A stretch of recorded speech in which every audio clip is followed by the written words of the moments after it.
Welcome to another vintage fishing reel service video. In this episode we have a Zebco 404, and while it says 1989 on there, based on what I can tell from the graphics that I can see in the catalogs and so on, this particular version, at least in terms of the graphics, dates between 1991 and 1996.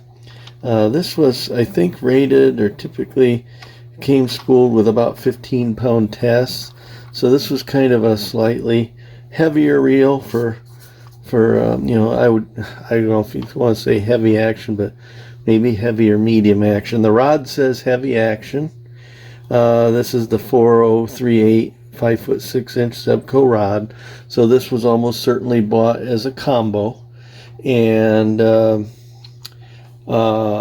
it's a little bit tight. Okay, so it just probably been set a while and is a little bit grease bound, and I think I paid $5 for the whole combo, which is a pretty good deal. I didn't have a 404 of this version yet, so I picked that up and I'm ready to service it so I can get some line on it and maybe use it.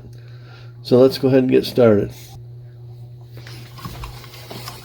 Okay, we'll start by unscrewing the cover and removing the nut on the spinner head.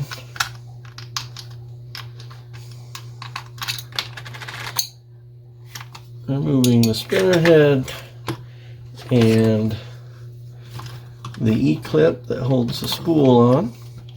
Of course, one of the things you want to do is, let's see here. Okay. Move that drag at the lowest setting. Pop off this E-clip.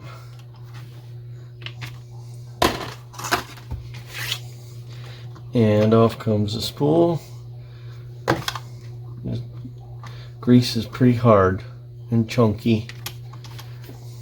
And there's some old line on that spool that we need to get taken care of. Okay, that's ready. Cleaned of line and ready for the parts tray. Should now be able to remove the main body or frame of the thing. Put that in the parts tray. These are really simple reels to service. Move the handle and all the hair or whatever that is that's got around there.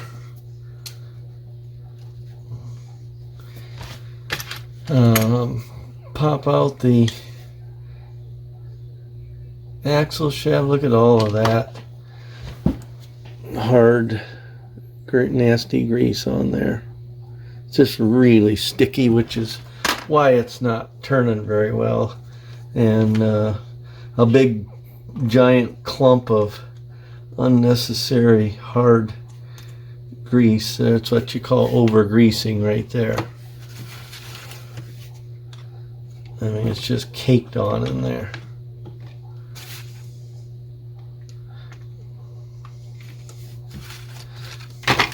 And pull out the main gear, and I'm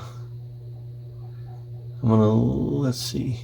So you've got your this is for your anti-reverse. So this little piece here would have been on, obviously goes around the main gear shaft, and then that little extension goes in that little slot right there, and that allows you to, and this thing's really sticky. So at any rate, put that in the parts tray. This is all riveted in, so there's really nothing left to do here but put this piece in the parts tray, get this over to the sink, scrub those parts down with some warm water and Dawn dish soap and a toothbrush, and getting some WD-40 down in the journals where the shafts go and so on, and I'll be back just like that. And I've discovered a problem. So when I was over at the sink, some of you probably experienced this before, but I think it was already compromised because I certainly didn't put undue pressure or whatever to it, but the drag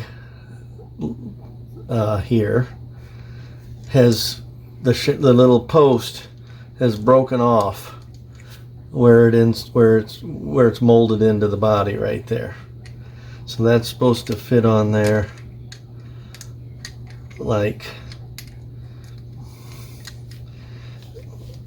that, and I'm guessing it was just already broken and just sort of resting there like that. So I went to scrub it with the toothbrush. Why, it just popped right off. So there's a couple of things. You could find a donor reel, but they're so simple, there isn't much else that's likely to go wrong with them. And so if you find a donor, you're going to be sacrificing one to make another. One thing that I have done in the past, and I may try it on this one, is you've got enough thickness in this body here that you can sink a flat-headed screw. You can drill through here and sink a flat-headed screw there. It has to be flush, so you might have to drill out with a bigger diameter drill bit, and then after you drill the hole, so that screw head lies flush, and then you can attach. I've attached them that way. So I may go out and try that because it's really not that much good without a drag, and I don't think I have a donor reel that's otherwise broken to replace this piece with. Okay, back from the workshop, and so what I've done is where the tab was, or where that post was broke off, where the drag lever goes, I drilled out a hole the same diameter as this bolt, which is slightly less diameter than the hole for the drag lever, and then I countersunk this bolt head in there with a larger diameter drill bit, and then shaved off the head of the bolt a little bit to make it flush. And it doesn't have to be absolutely flush with this surface. It just has to be lower than this raised area in the center, because that's going to be the maximum depth of your spool. So when you put the spool on there, it's not grinding. That bolt head isn't grinding on the spool. Okay, and so I've glued that in, because I don't really need a nut on there, because this thing isn't going to slide up, because once you get your drag lever on there and you put your cap back, or your drag adjuster on there, the drag adjuster is going to keep that drag lever from popping back up. So this drag adjuster, to be on have the drag off, you're going to have this flat side against this here drag lever, and you want to make this little post on I don't know if you can see it, there's a little triangle there. You don't want that post to go inside the triangle. You want it to go right there, because that's the stop to keep it from spinning around. So if I slide this over and make sure that that little post there is not in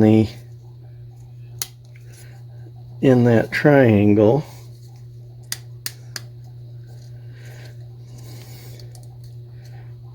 make sure I got it on there right. Let's put the spool on entirely.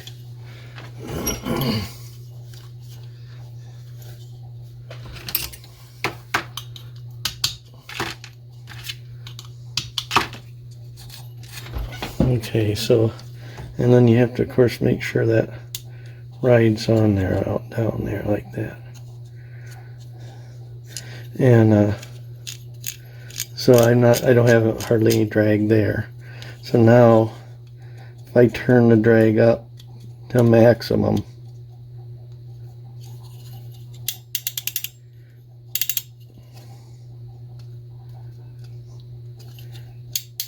I got really strong drag there. So, do you want to mess with something like that on a relatively cheap reel? Drilling that out and putting a post in there? Well, that's kind of up to you. But like I said, unless you've got one where it's something else is damaged and it's not usable, you're basically sacrificing one reel for another if you pull out this and replace it. And of course, maybe this is Dad's reel or Grandpa's reel, and you know it's got sentimental value, and you don't want to replace parts, where you just want to repair that original. That's one way you can do it. I've done this is probably the second one I've done that way, but seems to work. So there you go. So that solves that problem. All right, so I've got all these parts cleaned up and ready to be reassembled. I'm going to start off with a little bit of steel wool and clean up these shafts.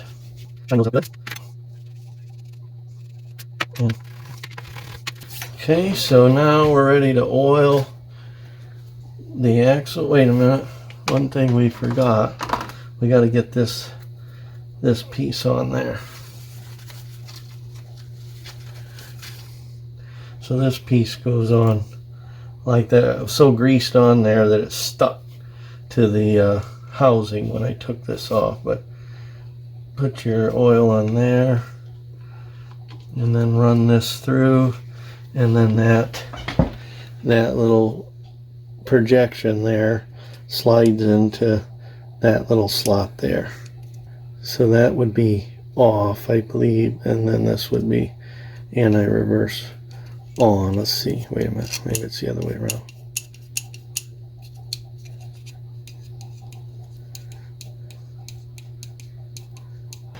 Now we can put the well, despite all that scrubbing in the sink, there's still grit and grease in some of these teeth.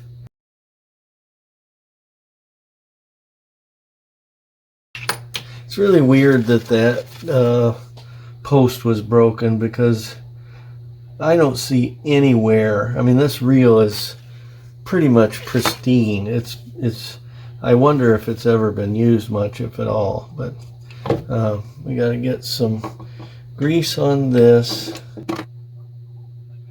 and on our main gear, and some oil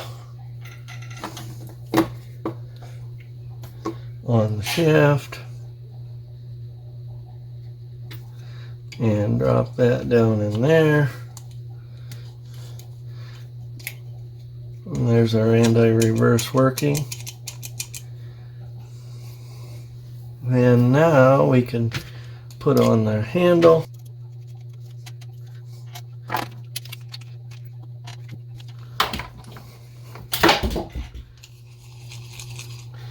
And put a little lubricant in the pivot point and on the plate there where the anti-reverse lever rides.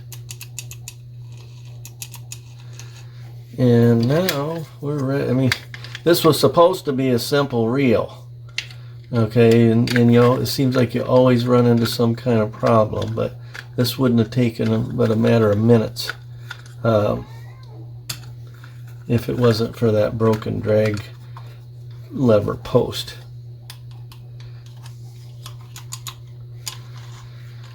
Alright, so now it's time for our, yep, we gotta lubricate our little release mechanism up here.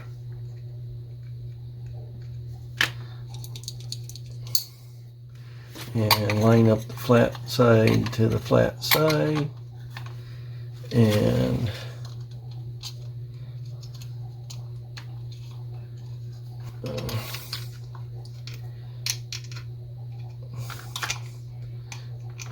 have a quarter here, I get a little more leverage with a quarter.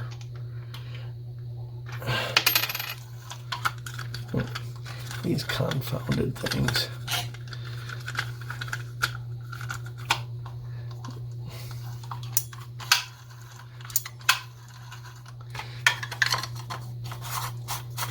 Now I got grease all over my nice clean reel body.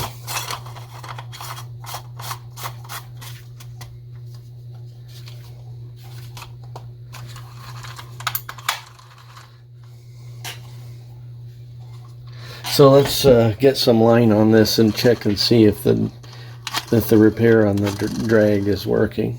So I went ahead and put some 12-pound test line on here. This says 15-pound line, probably max, but I'm not really into using any heavier than I have to. If I catch a big fish, well, I'll just use the drag, and presumably this drag is going to work now. So this is the lowest setting. Okay, and then if I turn it up, much harder to crank. So that seems to be working properly. So the repair seems to have worked. I suspect it'll be an even stronger situation than it was when new, because instead of a plastic post now you've got a metal bolt glued in there. So there you have it. Sometime, technically between 1989 and 1996, but I think based on some of the nuances in the graphics, this one was between 1991 and 1996. Zebco 404. All ready to go fishing again. Hope you enjoyed it. Thanks for watching.